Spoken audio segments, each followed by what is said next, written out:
Hi, and welcome to the Kale Houser Leadership Secrets podcast. Today is my honor to welcome my special guest, the Chief Operating Officer of ARMR Solutions, Aaron Reddell.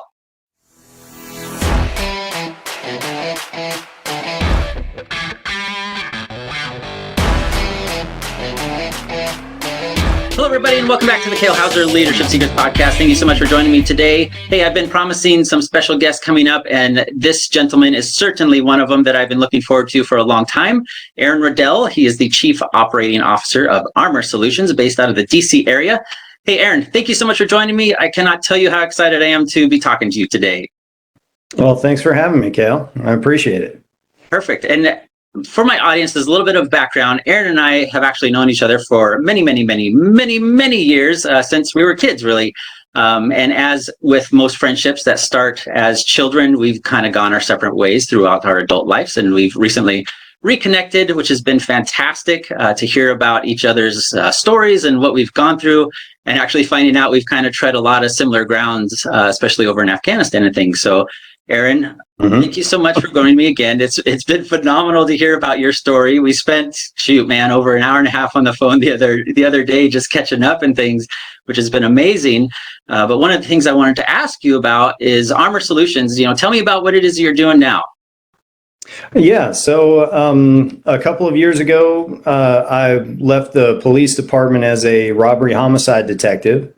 And I was recruited into ARMR Solutions. It was a very small company with a very niche specialization in digital operations, open source intelligence, and deep and dark web exploitation, mostly serving the federal government in the DC area. And so I was asked to come aboard because in my previous life, before the police department, I had done a lot of government contracting work, business development, project and program management of everything from counter-narco-terrorism programs overseas, where you and I unfortunately missed each other, but we were kind of there at the same time, to the more mundane, IT modernization programs and infrastructure and things like that. So, I had a group reach out to me and ask if I could come aboard. And at the time, I was already doing some consulting with some other companies that wanted to build their capabilities and their footprints. And most of them were in technical areas that I had no expertise in. And it was actually very surprising to me that people kept asking for my help because each one of them was a very technically based, product or service offering. And every time my answer was, I don't know anything about that. And their response to me was always, right, but we know that you are really good about getting everybody rowing the boat in the same direction together. Yes. And dealing with difficult personalities and overcoming those challenges and basically building cohesive teams. And I said, well, that's news to me, but I'll give it a shot. And thankfully, I managed to be successful at each one of those positions that I did. So then I started to really recognize, be like, you know what, maybe these people aren't crazy. They're leading multi-million and sometimes multi-billion-dollar companies and asking for my help in these areas. So I started to put a little bit more of an effort into trying to quantify and qualify and articulate what it was that they kept coming to me for help on. And that led to some other opportunities to help mentor and teach some executive management programs and leadership programs and guest lecture at a university, my alma mater. And then through all of that, the algorithms being what they are, leadership things continue to pop up in front of me. And one of them, lo and behold, was one of my childhood friends that I've known for, almost 35 decades, years. Yeah. So that brings me to you. That is incredible. So as a background, for those of you who are trying to pay attention and keep up with Aaron's background here, he's jumped around to several different fields, right? He's not claiming to be a master of any, and I would argue you've kind of alluded that you're not really a master of any singular. But you've shown yourself to be a proven leader in the sense of teamwork, right? In a sense of bringing people together, bringing whether they're like actually at odds with each other or just different cultures, personalities, and bringing that together. And people have recognized that in you, which is so fascinating. But before we go down that particular road, I want to also remind people, you know, robbery, homicide detective, that takes no certain amount of skill, right? That or does not take no, you know what I mean, right? That double negative, what I was trying to say. But you've talked about counter narco, you've talked about cyber security, you've talked about IT. How is it, would you consider yourself, what would you say is your primary area, and how has that evolved over the years? Or do you have one, or are you just kind of open to anything at this point? No, I feel like I do. And I, you know, not to do free advertising for everybody else, but there's an amazing TED Talk about multipotentialite, I believe is the term. Multipotentialite, all right. Multipotentialite. And it's sort of the, you know, the quintessential jack of all trades and master of none. But I would say what's always sort of led my resume and my drive and been my passion has been what you would classify now at the strategic level as strategic infrastructure protection. Okay. So my interest in that, I always felt drawn to service, to the military, to community service. And I started at a young age. As soon as I was old enough to join Boy Scouts, Civil Air Patrol, become a Red Cross instructor. I mean, whatever the minimum age was, I was doing that because I always felt this draw to public service and emergency services. I guess I always wanted to be the hero, you know. Right. But then as I got into that world, no matter where it would take me, and as I matured with it, I realized a lesson that was taught to me by someone much wiser than myself early on in my career in the military was there's no such thing as high speed. And for those people that don't have the military background, high speed refers to basically the coolest stuff, you know, the stuff you see in the movies and the recruiting books, the guys, you know, roping out of a helicopter or jumping out of airplanes and speedboats and all that. That's all what we call high speed, you know. And this senior leader of mine told me once, he said, there's no such thing as high speed. All of that stuff you see has to be, maintenance has to be performed. It's got to be cleaned. It's got to be stocked, reshelved. It's like there's way more time, orders of magnitude, 100 times more hours are put into boring, mundane maintenance and preparation and recording of results and stuff than goes into the actual fun part.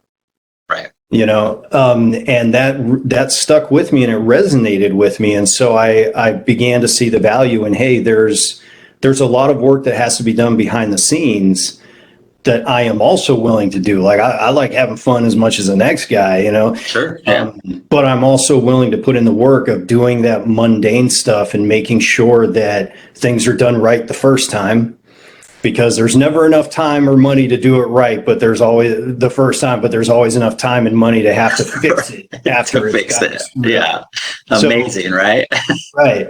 And because I've always had that draw toward being a hero, you know, strategic infrastructure protection, whether it's the micro level of protecting an individual or providing first aid to an individual, or at a strategic level, you know, protecting strategic national resources or resources overseas, it's always the same goal. It's the preservation of life, et cetera. And there's, no matter what you're doing, there's always what right looks like and an ability to capture and articulate what right looks like and make that repeatable. And it's usually getting in those steps that we tend to kind of mess things up and end up having to reinvent the wheel and kind of get lost in the craziness. So, right. So yeah. Long story long, strategic infrastructure protection is kind of that's where I like to keep my focus. Yeah, I love it. Yeah, and I like that. That is a phenomenal saying, especially for a senior leader to tell somebody that's, you know, coming up and growing up in the industry. and we, my background coming out of Air Force Special Operations Command, their term for that was tip of the spear, right? You hear that all the time, like, oh, we're the tip of the spear, right? The pointy end that does the thing. And that may be true, that you are the one, no kidding, firing the bullet, dropping the bomb, whatever that may be. But there is so much in the background and the precursor to that to just enable that to physically, logistically, materially happen, right? And that's kind of what you're alluding to is as if I'm reading correctly, as that leadership component of it is making all those things, right, that are coming in from every different direction in order to come to that quote unquote high speed moment, that tip of the spear moment that is that final execution of the plans, and the intel and everything else that goes with that. That's pretty cool. Definitely. And it was, I didn't realize it at the time.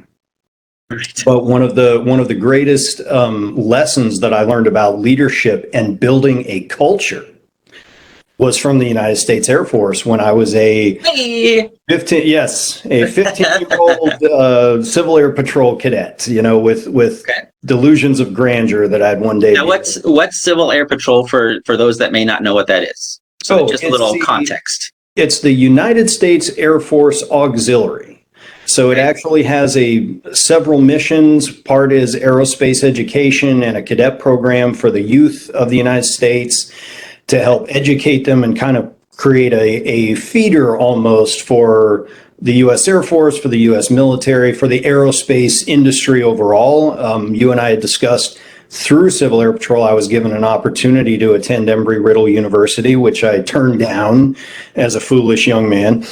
But then they also have a strategic infrastructure protection mission, which is search and rescue. They fly the majority of the search and rescue missions in the United States that are alerted by the U.S. Air Force's monitored search and rescue satellite that's constantly searching for emergency locator transmitter things for civilian aircraft and even vessels. And in Washington State, they even had a counter narcotics mission and search and rescue role, which is common throughout the U.S. So it was through that cadet program I found myself at Fairchild Air Force Base in Washington State. Yeah. And we were taking a tour of the base, and we were being introduced to all these different airmen and job specialties and whatnot. And I remember no matter how many specialties we were introduced to, everyone introduced themselves the same way. They would introduce themselves by their name and rank, and they would all say, I have the best job in the Air Force. Right. Yeah.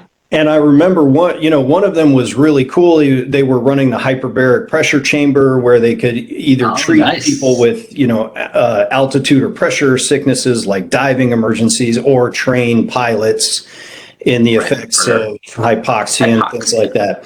Yeah. But one of the specialists, his whole job in the Air Force was to remove the ejector seats from aircraft. And then from the ejector seat, he would remove an inflatable raft, inflate it, check it for leaks, etc., quality assurance, quality control, deflate it, repack it, and then make sure that the ejection seats got put back in the aircraft.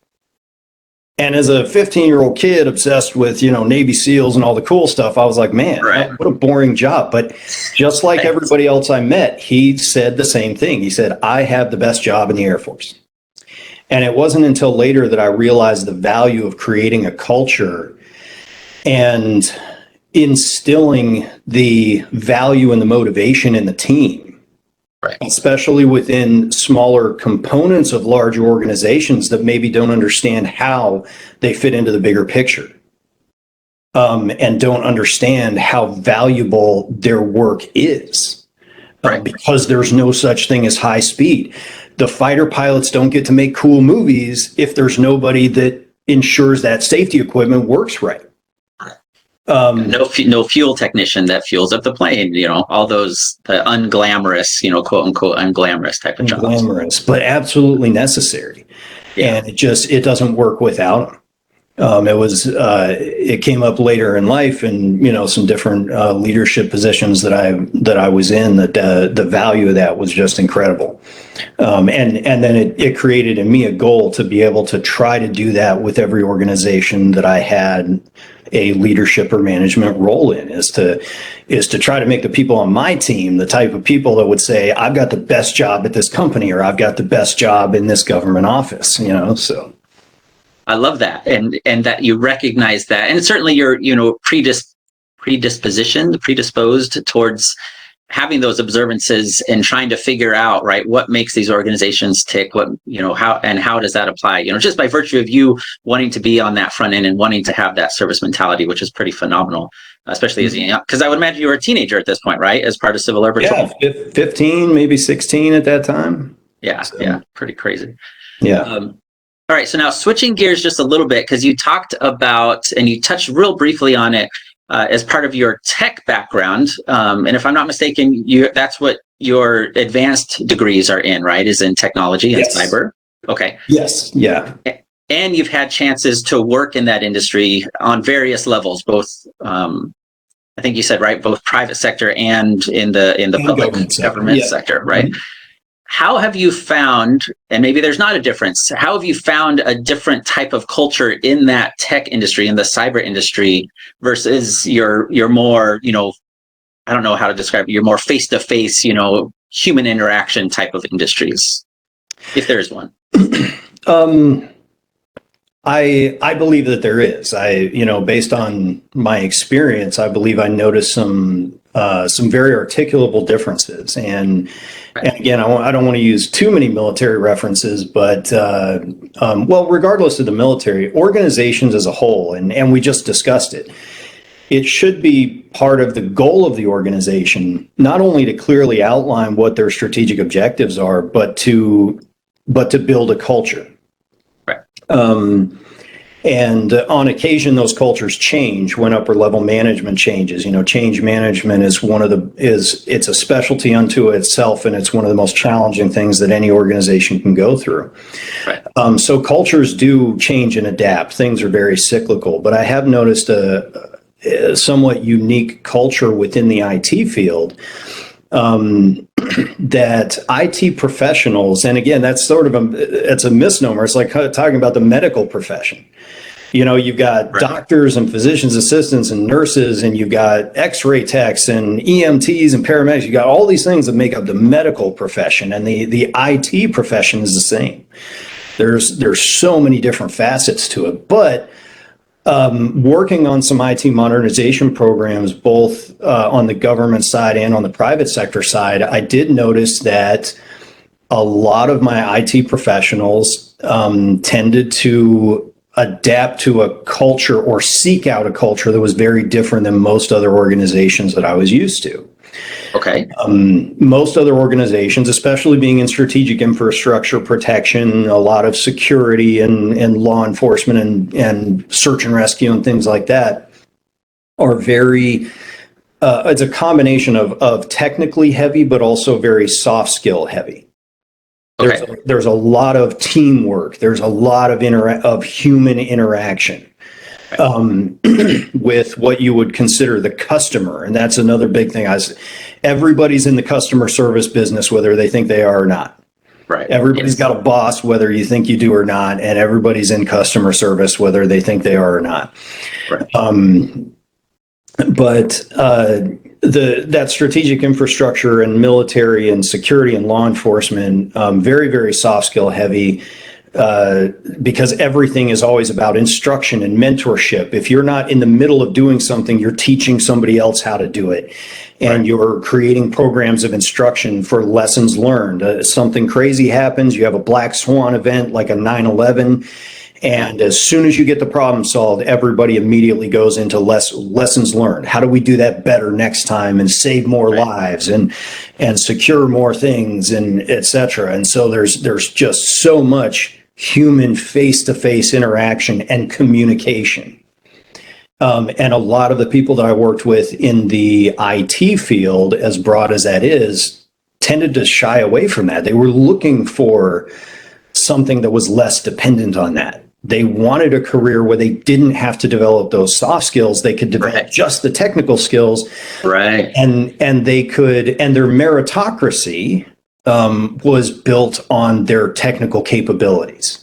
Sure. That they didn't get the job because they had a great smile. They did it because they knew all the regulations, or they knew how to code, or whatever that specialty is. They knew 20 programming languages instead of only 12. And and the one sector which was much more soft skill focused was also the hierarchy of it was people would seek leadership positions, or they would seek responsibilities. It's almost like the movies, on the quarterback, where it's like, you're not going to be a great quarterback until you realize that you're, it's on the line, you want the ball kind of thing. And there's a lot of that mentality is if you want to be in charge, if,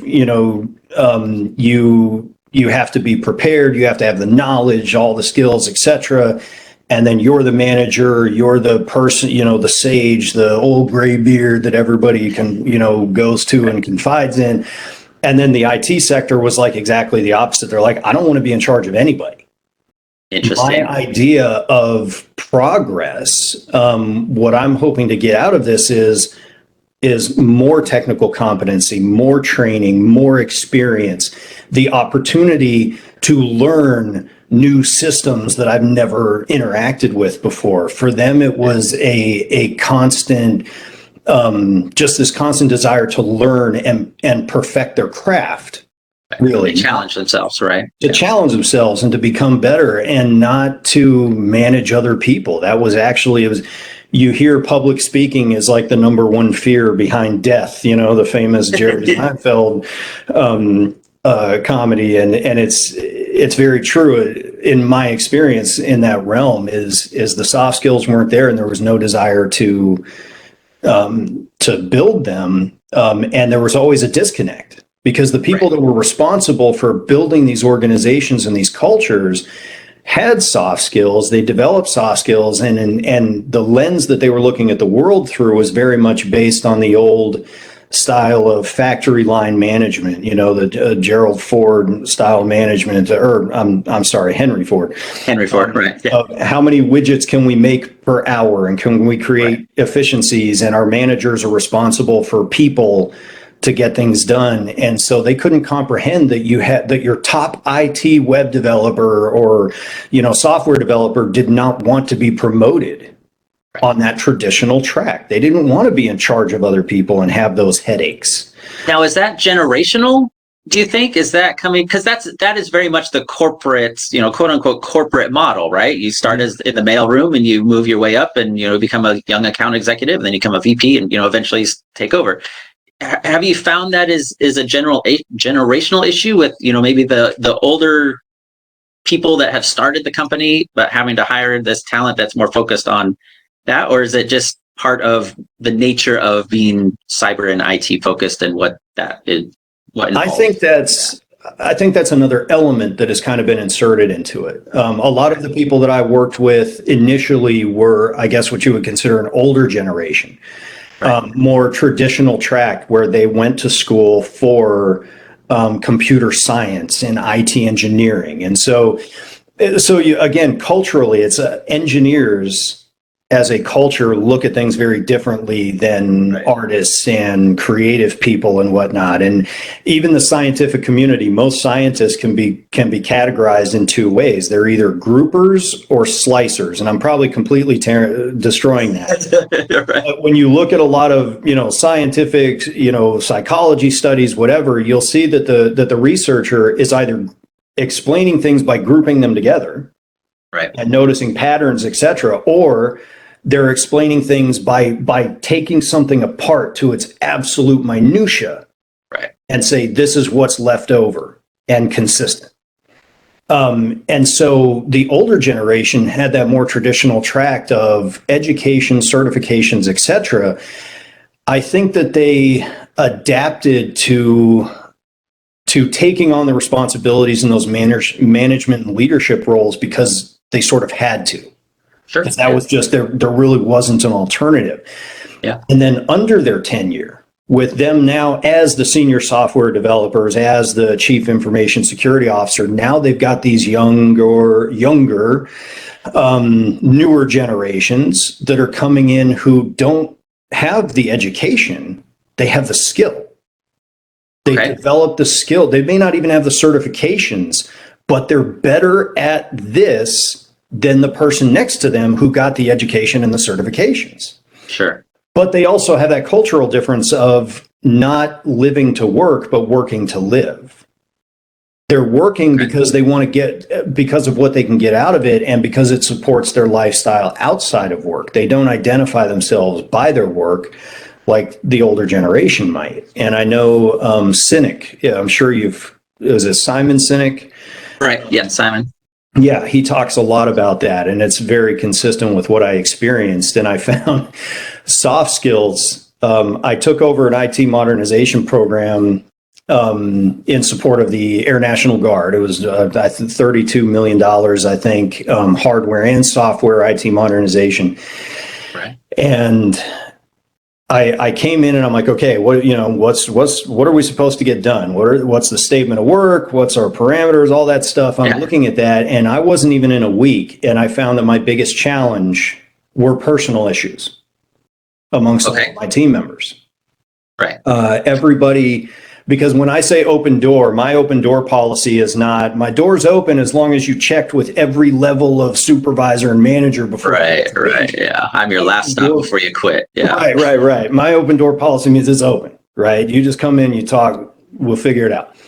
Yeah. And I had a line every day, and it was all interpersonal issues. None of them were performance based because, again, everybody knows what they're supposed to accomplish, and it's very regimented. They're an IT engineer mindset, so that was the easy part. Yeah. It was the interaction, and again, this was one of those. I was forced into the common sense solution to the problem. I'm a pretty patient person. It takes me a while to get up to get up here to red level, right? Yes, but I finally came out and I said, hey, everybody, that is it. The next person that sends an email that does not begin with the appropriate greeting of the day, of the time of day, good morning, good afternoon, good evening, whatever, has to come and speak to me directly. And you would not believe how many personal soft skill issues that alone solved. How so? Like, what does that greeting of the day have to do with? What did it eliminate that helped them solve on their level versus your level? And again, all I can go off is my observation. I don't know that this would work anywhere else. It happened to work there. I have seen it one time in history. Yeah, but essentially, what I discovered was everyone was reading into the emails. They were bringing all the personal history. They were bringing all their assumptions. They were leveraging all of that onto a very simple direct email. And I think email is one of the most destructive things to humanity in the 21st century because it does. It takes away all the nuance, the facial expressions, all those mediums, the 5 elements of a message, the sender, receiver, the medium, all that stuff. It just destroys it all. Yeah, and it leaves 100%. Every single one of us to be our own authority on the person's intent and tone and everything. And unfortunately, it tends toward the negative. Right. Depending on the stress, all those sort of factors. And so what I found was somebody would receive an email and they would immediately interpret it as hostile or nitpicking or whatever. And as soon as we soften the tone and everybody just said, hey, the conversation we had last week is last week. It's Monday. It's, we're starting over. Right. It changed dramatically. Just saying, good morning, John. Good morning, Jane. Do you have this? Did you accomplish this? Whatever. It completely changed the dynamic with the group. I love it. And that tip alone, alone, if you're not listening, everybody, could change your organization night and day difference, as Aaron is exemplifying right here. But yeah, go ahead. Sorry, finish your thought. No. Now I don't even remember what I was going to say. But Okay, sorry. But I want to say, and within the email, you talk about being the most destructive. The reply all button was like the devil's playground, as far as when whoever was coding and thought of email to start with, the devil was surely sitting on their shoulder going, put a reply all button in there, right? Liz and I were listening to a couple that we get mentorship from, and they're a husband and wife couple that's CEO and COO. She's the COO, so she really kind of runs the business, and he's kind of the big, the thought maker of it. And they have, I want to say, probably about 100, 130 employees working for them. And there came a point that recently he had replied all to the entire company about something, and he's very technical, right? He's a doer, right? He's not so much on the soft skills, and his reply all email didn't go over so well. So she literally, as the COO, removed his actual access on his email to reply all to the company, which I thought was just fantastic. Like, she recognized, my husband has no place and no need to be replying all to our company, because it can be so destructive, especially coming from somebody like that, the actual CEO of the company or the owner or whatever, right? Or the department head. So that it can absolutely, because one of the concepts that I used to teach in a very technical mind frame, I took with me and I've applied in so many different ways over so many years to so many people. Their perception is your reality. Yeah. And that came about through one of my many jobs, one of my 25 careers. I seem like I change careers every couple of years because I'm a multipotentialite. I get bored or chase something shiny. So one of my careers was teaching tradecraft or spycraft, basically. And so in teaching people surveillance and how to detect whether they're under surveillance, we used to emphasize their perception is your reality. If they perceive that you were doing something, if they perceive that you were suspicious, it doesn't matter what you think you were doing. Right. It only matters what they think. Yeah. Which is the perfect police analogy, right? Like, if that police officer perceives you as doing something you shouldn't be, it doesn't matter if you're actually doing it or not. Yeah. Correct. And I think once people hear that, they start to connect that to so many things throughout our lives, our personal relationships with spouses, with kids, with family members, etc. And I mean, look at Twitter and Facebook and all these other mediums that are not that different from an email. It's sarcasm. How many people have gotten essentially canceled because of a sarcastic comment or just a sense of humor is not shared by everyone, and so other people's perceptions are the reality we have to deal with. And so a lot of times we find ourselves having to an ounce of prevention is worth a pound of cure, right? So as managers and leaders, we spend a lot of time trying to get everybody rowing the boat in the same direction, overcoming those perceptions and correcting those perceptions. And just that one little change to the email does so much. It's kind of the 80% solution, and then identifying those individuals that maybe need a little bit extra work with the communication and not CCing everybody in the good morning, everybody, and piss off, Judy, right? Like, you can't do that anymore. Yeah, and it's quite amazing how much time is spent just helping adults adult, I guess, right, from positions of leadership and management. That is so fascinating, man.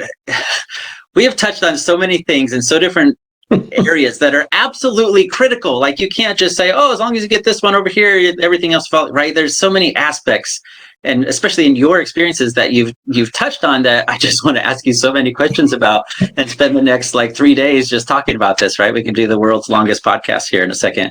Yeah, no kidding. They let us upload it. Super over time, but no. I do want to, because ARMR Solutions, right? So this is one of those, you have an inkling of what, when whoever named the company, what they're trying to get across, right? So, but this could be like personal security, this could be cyber. Like, talk to me about ARMR Solutions, what you guys do, what you're trying to do, what you're wanting to do. Give me a little background on that. Sure. So again, with the digital operations, open source intelligence, OSINT, advanced social media intelligence. So again, it's in the interest of strategic infrastructure protection. And it's not traditional cybersecurity. It's those peripheral things that people tend not to think about. So we do a little bit of compliance and audit, again, saying, hey, some businesses grow with a lot of experience or organizations, it doesn't have to be a business, but they grow with purpose and lessons learned and very structured. And others grow sort of organically. We start with 5 or 6 people, and then, we had this great success, and now we're 25 people, and now we're 150. And systems and IT support and all those things kind of get added on as needed versus built with structure, and that creates vulnerabilities. So one of the things we do is a little bit of audit and assessment. We'll come in and say, okay, let's take a look at your infrastructure, both your digital and your physical and personnel infrastructure, and your run books and your HR manuals and stuff, and say, is this what right looks like based on best practices, history, whatever? How close are you to good? What does it take to get to good? And make that repeatable and start to build that security consciousness into your culture, into your daily culture. And remind people of a lot of those external threats, like the insider and the inside the wire threat. You have witting and unwitting. You've got employees that may be disgruntled on average every 3 years. If you're not keeping employees interested and challenged, and about 3 years is the average shelf life of an employee. And then they either start to just burn out or get disinterested or look for other stuff or become disgruntled and want revenge. Yeah, worst case. Yeah. I think I read a statistic like 18% of employees are actively against the company in some form or fashion that they're working for. Like potentially, yeah.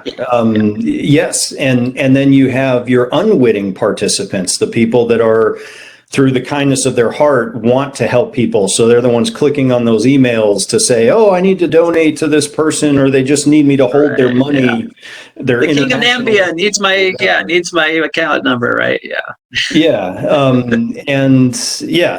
So we try to focus on that, and then measures of performance, measures of effectiveness with things like social media, with messaging. Is your message getting out? Because again, perception versus reality, right? You're a corporation, you're operating overseas. There are cultural and language barriers, and a misunderstanding occurs. So you put out a message to say, hey, we didn't mean anything. We love being here. We love you guys. Is that message being received? Are you changing their perception? Same thing internally. It's pretty broad, but social media intelligence impacts all of us in a lot of ways. One of the things we do, and again, it comes to culture. We have what we call an executive exposure report, where you're a company, you're an organization, you're trying to find the next C-suite member, a new chief financial officer, a new CEO, and we'll do a real deep dive into them digitally and say, this is what they look like, and these are the factors that can affect other people's perception. And this person may not be a good fit for the culture of this organization. If you do hire them, you have to kind of be prepared that they may start to shift that culture in a different way. That may be what you want. But if it's not what you want, it can be incredibly costly. And the risks. This person is good cyber hygiene, very cyber conscious, but their college kid who's in college is not. And they're not posting about their activities, but their college kid or their spouse or a close friend or family member may be posting things and pictures from the last family get together that they didn't want public, etc. So Dad's at the cybersecurity conference in Aspen, Colorado this week. Party at my house, kind of stuff. Right. Yeah, you touched. There were two things. Because one, that transitions, right, in various stages. Because now, as social media has become just part of our life, part of the American culture, we dealt with this a little bit back in my RPA days at Canon of, we were doing some pretty high profile things that certainly made it to the news, but it was kind of common knowledge and accepted, like, yeah, we don't post about those things. We don't even just like repost the articles and stuff like, oh, so such and such target was killed and things like that. It was just accepted. Yeah. And as these just newer guys and gals were coming in, they were still bringing with them, brand new lieutenants. They're out of college and, went through their training program, however months that was. And then, flying the line, and they see these things, they get opened up into this world of intel and actionable items. But they still have that mentality about social media, that college, hey, I'm a college kid mentality. Everyone, let's meet at the bar for whatever, beach party, blah, blah, blah. And we had to, it wasn't so much that we had to lock them down, but we had to be more purposeful about the education, because the Air Force just wasn't addressing it on a organizational level of, hey, you're in the Air Force now, you have a security clearance, there are things that you're going to do that maybe you shouldn't be discussing because, all those types of things. And there was one incident where, our unit had a high profile thing. It made it in the news, and because a young lieutenant was, he was proud of it, and it wasn't out of any sort of, he was literally like, it was a sense of pride because he was a part of this mission. He, that was something that he'd worked very hard to be a part of and everything. You can't fault him for that. But it was that simple, just that repost of the article, like, oh, cool, Yes. But then once you start connecting all those dots, like, oh, wait a minute, you posted that from Cannon Air Force Base, and, hey, didn't you just graduate and enter, Air Force basic training, all this kind of stuff. It's things that, after I had that talk with him, because it was me who found out about it and addressed it right away, understanding that because I was part of his operational leadership, but not his, admin and squadron leadership, and just realizing that, holy smokes, this is a shortcoming, right? Because we've got all these personalities that view social media more just as the social aspect of it, that don't quite connect those dots on their own. That's pretty fascinating. Because I think a lot of them take it as it's their personal brand. Yes, of course. It is their history. Did that. Right. And so when you eliminate all of that, when you're like, hey, for the next 4 years, you don't exist, basically, you take a picture of your breakfast every once in a while out on the town. Exactly. It can be a very hard pill for them to swallow and understand. But I think that's one of the challenges of modern day leadership as well. It's always been a challenge of leadership, and I don't want to jump the gun, but I think I know you like to kind of end things with that. What's the difference between a leader and a manager, right? And I think it kind of ties it together. And in my experience, and I struggled with this even from the time I was 15, because I'm in these leadership roles as a teenager in this organization, and then up through the military and private sector and government and back and forth. I had to go green to gray, Army green to corporate gray a couple of times. Right, back and forth, yeah. It's managers are absolutely necessary, and this was another valuable lesson I learned, is that you can only effectively lead about 3 people at a time. 3 Interesting. to 5. And I'm like, oh, that's hogwash, George Patton and all these, the entire Army. But it was like, no, that's all delegated. Yeah. You can only really have that relationship and understanding and effective communication and everything with about 3 to 5 people at a time. And then those people, it's the tree, it starts to branch out, the pyramid. And so, understanding that aspect, it's one of the biggest responsibilities for a leader. I always start with this premise, a couple of them. Number one, everything's your fault. Rule number 1 of leadership, everything's your fault. Right? Yeah. Even when you do the right thing and trust your subordinates and say, hey, you're telling me you're ready for this? I think you are. I'm going to give you this part of the task, and this is all I'm doing. And if that gets screwed up, then it's like, hey, it's still my fault. And then you turn to them and you're like, you said you were ready. I gave you everything. Those things happen, right? But do you speak English? Well, everything's your fault. And the higher up you go, the more people you work for. So explain that a little bit. Yeah, the pyramid is inverted. You're at the bottom. If the higher up you are, the farther you are at the bottom of the pyramid. And your 3 to 5 people that you can effectively communicate and manage are that next level up from you. Your job is to work for them and provide them with everything that they need to be effective managers and leaders, et cetera. And then it continues up the chain. Right. So at the bottom, you are the perfect servant. You are serving the entire organization and their needs, wants when you can get them, but mostly their needs. Then leaders and the people at the bottom or the top don't always agree on what that is. But that's part of the burden of the leadership, is to say, I know you guys want this, but we really need this for the organization and for the strategic objective. But as you're doing that, as you're kind of filtering that up, but then what is your job? Okay, so I'm at the bottom. I've got this entire organization above me, and I'm trying to provide what for them? Beans and bullets and proper IT support and mentorship and leadership, et cetera. At some level, I do need managers that are good at just doing what needs to be done.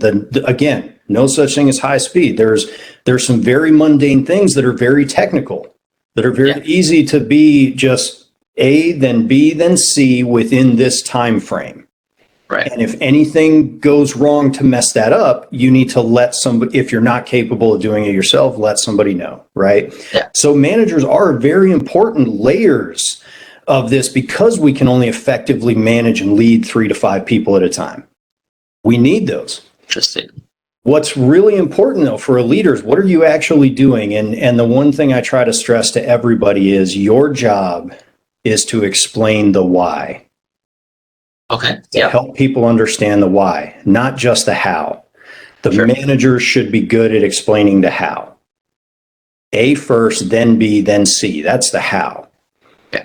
To really be an effective leader, you have to be able to explain the why and help people to understand it. Because if they understand the why, that's when you start to unlock the potential for creativity and problem solving when there is an emergency and stuff, because all of those people understand why things have to happen this way. It's easy to tell somebody, no cell phones, no posting, blah, blah, blah.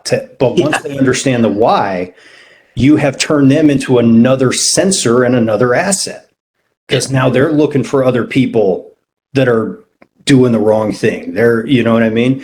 And they may be picking up on cues that you're not, because that's their world. They're used to all the social media stuff that we're not, so helping people understand the why is incredibly important. But you have those people that aren't always going to want to hear it and adapt to it. And then that's what the leaders are for, is to help with those struggles and maintaining the culture and making sure you've got all the people that are the right fit for the culture. You've given them every opportunity to fit into the culture. And if they can't, they won't, to help them find an organization that is with a culture that's a better fit. Right.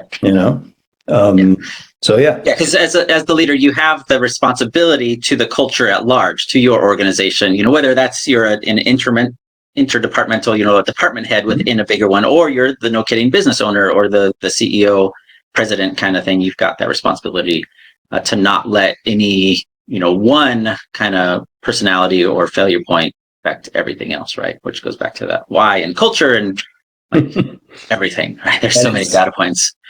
It is not fire and forget. Again, not to harp on the military terms for those that may be listening. Yeah. Fire and forget it's a weapon that you can lock on to a target, and then you fire it and it does everything on its own.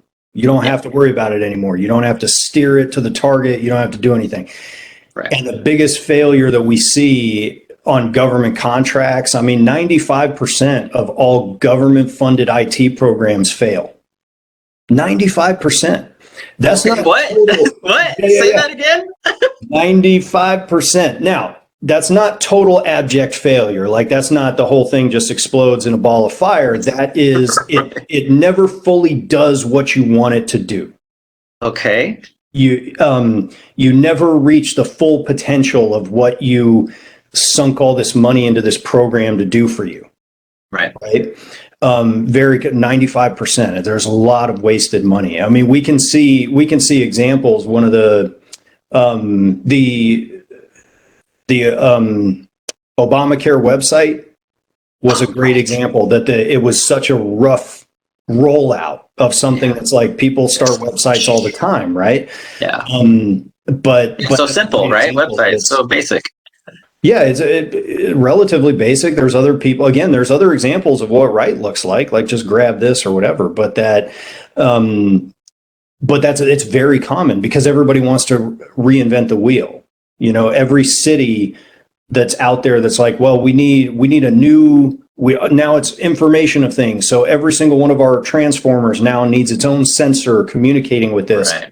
So we're going to build this from scratch. Why? There's other cities that have already built it and worked out the bugs. Just call and be like, hey, what are you guys using? How's it working? What are the challenges? Great. We'll take that. We'll build on it and we'll continue to manage it. And cybersecurity is continuous. You go through this cycle of identifying and protecting and all this stuff, and it doesn't stop. You don't go through it once and say, we're good, guys.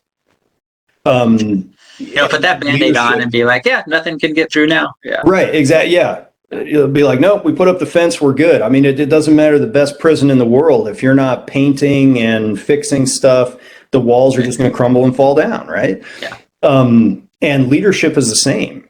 There's no fire and forget. You're not going to walk into an organization, say, I'm the new boss. Here's an inspirational speech. And everybody's motivated, and that's going to carry you for the next 10 years. It's not. Yeah. It's daily and it's weekly. But again, just dealing with those 3 to 5 people and making sure your structure's right. So you don't have to explain to 500 people that you had a bad weekend and now Monday morning you're a little bit like, don't talk to me, I haven't had my coffee yet. You know, right. You can't be inspirational all day, every day, you know? And so having those core group of people that understand, be like, okay, boss is having a rough day, but we're on it. He's trained us well, you know, we got this. And then the next day you can come in and be inspiration, you know? Yeah. I love that take on management versus leadership, because it's not so much a versus, it's a, how is one dependent on the other and how are they dependent on each other as far as that is concerned, and recognizing the limitations of leadership. Because I think, you know, movies, for better or for worse, they've kind of, you know, in our popular culture, they put this, everyone has an idea of what a leader is, right? And you can certainly think of history's great examples, Napoleon and Grant, you know, Ulysses Grant and Patton, right? You brought up all these different people, MacArthur, and especially military leaders, you know, Colin Powell and Mattis and stuff. But while they were in charge of massive organizations of people from all walks of life, they weren't leading, you know, specialist Snuffy down there, you know, that was 300 layers deep on their organizations. He was leading, you know, the 4-star was leading his 3 stars, right? Mm-hmm. And those various levels. So I love that take on it, and that reminder that as your organization grows, maybe you're, you know, a small business that has, you know, 5 employees. Well, it's relatively easier to handle 4 other people, right? And get everyone on the same page and communicating. But as that grows to 20 to 50, just one person, no matter how much time and energy and how much of a people person you are, and maybe even worse if you are a people person, to be able to lead effectively 50 people or, you know, 25 people without having those incremental levels that you can focus on to help implement your culture. That's pretty legit. That's got my mind thinking a little bit. But I want to go back for a second, because you'd mentioned on something that I think is of great interest. If you have time, of course. Okay, cool. You had talked about, as part of ARMR Solutions, and, you know, social media and how that goes into, especially social media footprint, and, you know, maybe a company's looking at hiring a CEO or something, and they really need to get the right person and a whole person concept. You know, they can't just have that guy that was a great, you know, software engineer, whatever that industry is, and now they're going to make him a CEO. Going back to the hiring aspect of it, and, you know, the interview process and how you choose, you know, if you're the one in charge of that decision, how you choose who to bring on and who not, that whole, because point I'm getting at is we're in a society now, in a technological age, where there are fewer secrets, right? There are fewer things that are hidden from public, and certainly, what we do in our off time is more available to strangers and to the public at large. How have you seen, as you've gone through this process with companies and advising them on this, how have you seen, whether positively or negatively, that social media aspect impacting the hiring thought process of a company now? And I'm trying to, from the perspective of the company doing the hiring, right? Like how do they look at that, and how does that come into play? Maybe at different levels as well. Maybe not necessarily just the CEO, which of course is important, but maybe they're hiring a salesman or something of that nature. It's something that comes up quite often because, again, one of the and this is a problem that plagues a lot of organizations. Well, the main problem that plagues any organization is thinking it's unique, and that nobody else has the problems we have. Well, my mama told me that I was special. Right. It's, well, we're a hospital, people don't do this, or we're a police department, people don't have to put up with. Nope. Guess what? Your product is your product, because again, everybody's in customer service, right? Everybody has strategic objectives. Most hospitals are run similarly to hotels. Federal Express. When Federal Express executive suite gets together and has important meetings, they're not worried about getting a package to your front door. Right. They could care less. They're having meetings about their airline. Why? Because FedEx is the largest airline in the world. Yes. They have the most aircraft. Yeah. So most of their decision is about airline operations, not about the package that shows up on your front door. Right. But organizations all have similar challenges. And a big part of what we do is cybersecurity related. But again, it's the peripherals, right? The things you're not thinking about when it comes to cybersecurity, and the ways that you're not thinking about them, because you hired these people that are trained in digital cybersecurity that don't think and don't see the world through a lens that enables them to combat things like social engineering and whatnot, right? And one of the biggest things that we see is people always forget HR. So one of the ways that organizations trip themselves up is they never get all the stakeholders around the table at the same time. They'll get the managers and the leaders around the table, but not even all of them, because the bigger the organization, the more third-party vendors you have. Yep. Large organizations have contracted security guards in the lobby, you know what I mean? But they have a say, they have input, they're the first line of defense, they're the ones seeing strange activity and stuff. So you got to get all the stakeholders, and HR is always forgotten. And now HR has an extra job that they didn't used to have before, that people have pushed on them without fully understanding it. Without understanding the why, they've told HR, you need to look at everybody's social media. Go. Okay. Yeah. Right. Yeah. If I was in charge, okay. Look at it for what? All right. Yeah. He's allergic to shellfish. What do you want me to tell you? Okay. Well, we have Lobster Fest every year, so we can't hire you. Even though we're the best. And you're putting that onus on what's potentially a person who is capable and motivated and fresh out of college and doesn't have the life experience and maturity and stuff to really look through. And again, the HR people didn't get classes in college on social engineering, on how to spot, assess, recruit, and exploit a vulnerability over years, and so we have seen that where companies are looking at the social media more, but then it depends on the culture of the organization. And every organization, and I know everybody that listens to this will be able to appreciate this, that over time you're part of different organizations, and different organizations, you can feel the risk aversion when you walk in the door, just like you can feel it when somebody's fighting and you walk in the room and it's like, uh-oh, this is uncomfortable. There are organizations that I've been in that as soon as you walk through the door, it's just palpable. You can smell it in the air that they accept no risk in anything. And they completely stop themselves from progress and growth and everything because they are afraid of making a decision. They're afraid of spending money. They're afraid of everything. And so those organizations, when they're looking at social media profiles, are going to be afraid of everything. And I knew some incredibly amazing soldiers, leaders, intelligence professionals who, when they were younger, made bad decisions. Sure. But the adjudication process, when they're spilling their guts and being like, "Hey, this is the neighborhood I grew up in. If you weren't part of a gang, you were dead. Yeah, Like you just had to pick a side and survive." right. But that was 20 years ago. I'm 35 now. I'm really good at this, and I'm really committed to protecting our nation, and I believe in these ideals. And what I did when I was 16 to survive my neighborhood, I would never do again. Right? Okay, no problem. Because it's simple. Have you done it recently? Do you ever plan on doing it again? No. Okay, we trust you. It's not a big deal. But when you have those really, really risk-averse organizations, leadership is infectious. Yeah. That culture bleeds down, and then HR starts to become super, super risk-averse to anybody that's outside of these parameters, where they're afraid to even have a conversation and be like, "Hey, we noticed some posts from like 1996.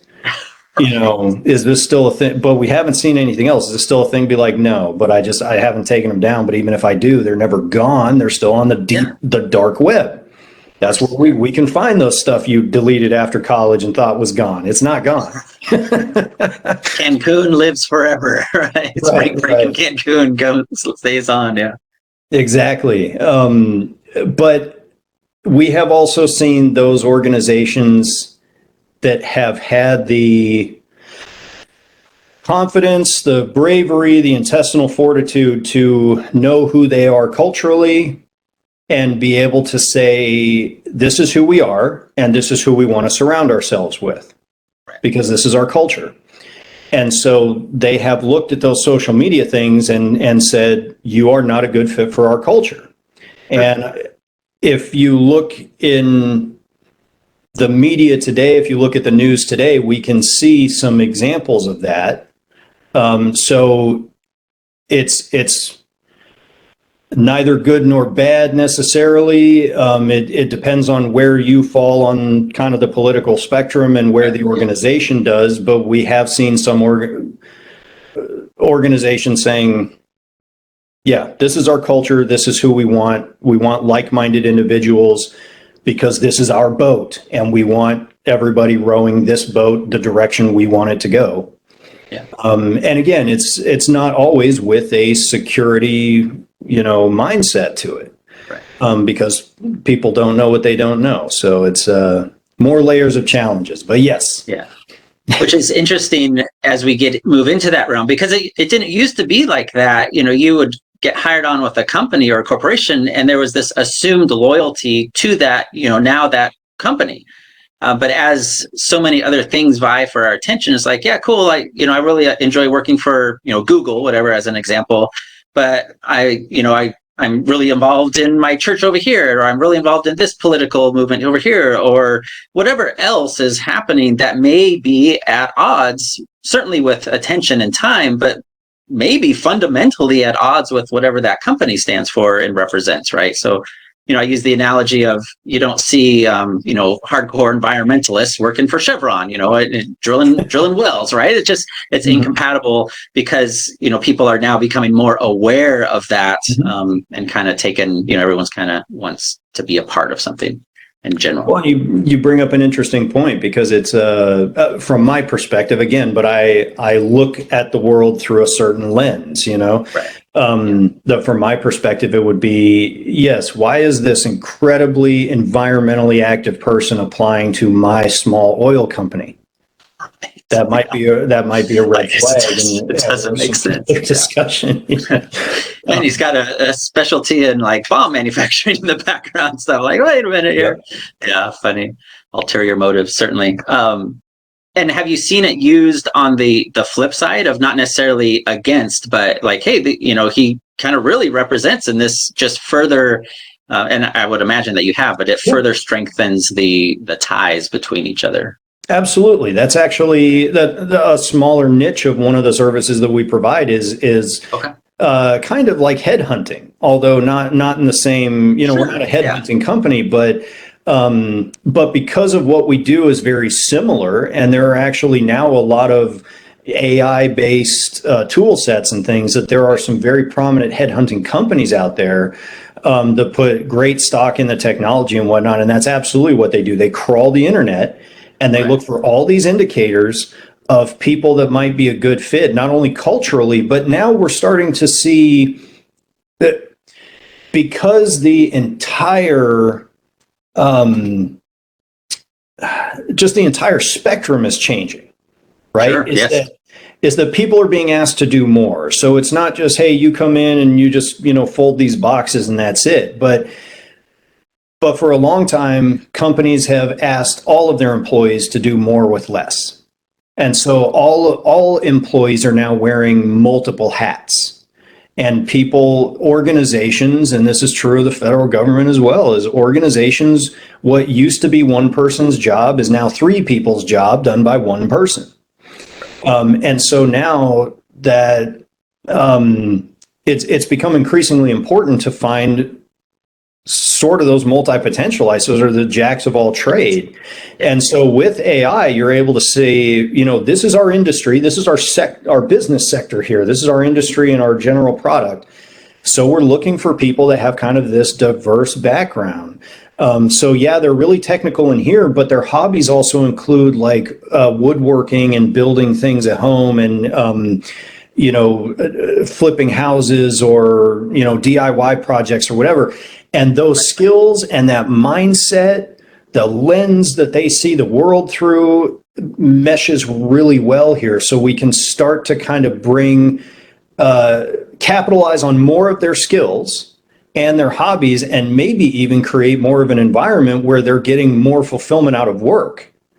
Right. Yeah. Because if they like doing this stuff outside of work, and we have a work environment where they can kind of mesh some of those interests and explain to them that that's what's happening.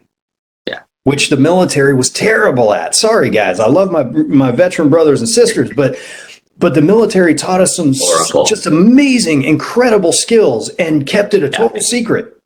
Yeah. 100%. We lived in the military. We lived risk mitigation. We lived it. Every single day we complained about having to wear the little reflective belt every time I went for a run or something, you know what I mean? But it started to ingrain this risk analysis, risk mitigation. I mean, they gave us some incredible skills and kept it a secret from us. Right. They didn't tell us that's what they were teaching us at the time. It wasn't for fashion. It was, Yeah. But as people can start to identify that and say, actually, we've got some stuff that this job kind of touches on that might also touch on these interests, the tools and the potential are out there for people to unlock that, as long as you've got those leadership minded people that can identify the why. Yeah. Make that relationship and explain it. Yeah. Right. Yeah. A company that jumps into my mind that's really good at this on a practical level and an everyday is REI, the sports equipment company, right? I've never been into an REI store, and I've been into several across the states, where the guy or gal I'm talking to isn't a bicycler or a canoeer or a hiker, something that goes along with the REI motif and their whole culture. Like, that's what they do, and that's who they hire, and certainly that's who they attract, right? There's that aspect of it too. They attract that type of personality. But that's really, really fascinating. Okay, well, first of all, we're going to continue this podcast repeatedly over however long either of us are alive, because you have so many phenomenal experiences that I know we haven't even talked about, haven't touched on, and so many lessons learned that you can share with my audience that I think would be, more valuable than gold. What have you got coming up? How do people get a hold of you if they want to get into your world, as far as, maybe even ARMR Solutions? What's your parting thoughts? Any parting thoughts that you want to share? Oh boy. Well, tons. I mean, like you said, I've got so many great examples. I've always been kind of a fixer, like, either by accident or people have grabbed me and been like, "This is a mess, fix it," and it fit right into my whole dynamic of wanting to be in like emergency services and stuff. And it just happened to coincide with leadership, where it's like, hey, it doesn't have to be an earthquake and you run into a building. It can be, this organization's kind of a mess, and you can go in and you can be the hero and fix it, and then leave and not have to be responsible for all the mundane stuff for years and years and years to come. Right. That's why I change jobs every 3 or 4 years. But coming up, so one of the other things I'm closely involved with is an organization, ISOA or ISOA. It's the International Stability Operations Association.